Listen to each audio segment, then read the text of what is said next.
Quand on pense au pastel, on pense toujours à des ouvrages de dames, des couleurs pâles, des choses plates.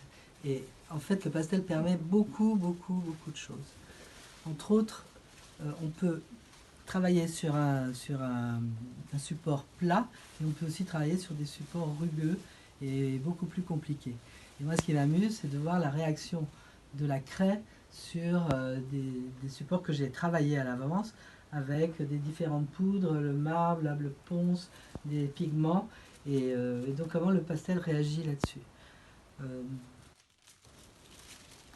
Comme je suis née en Égypte et y ai passé mon enfance, je me rends compte finalement que mes thèmes se rapprochent toujours de ce sujet-là en fait. C'est des personnages orientaux et de l'Orient qui n'existent plus.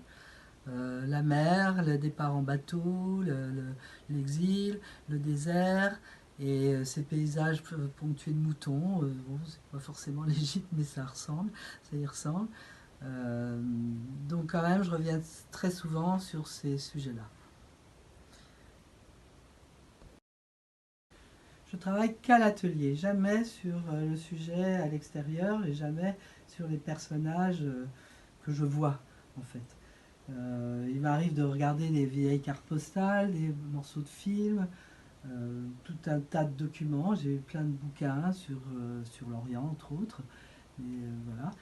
Et, euh, et en fait, j'aime travailler seul, enfermé. Et ça me paraît une protection du monde extérieur.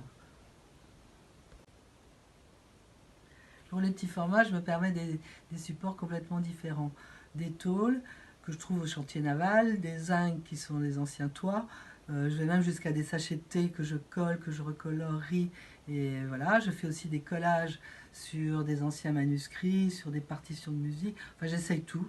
Et le pastel arrive là-dessus pour la partie du dessin, parce que pour moi, le dessin, c'est toujours au pastel.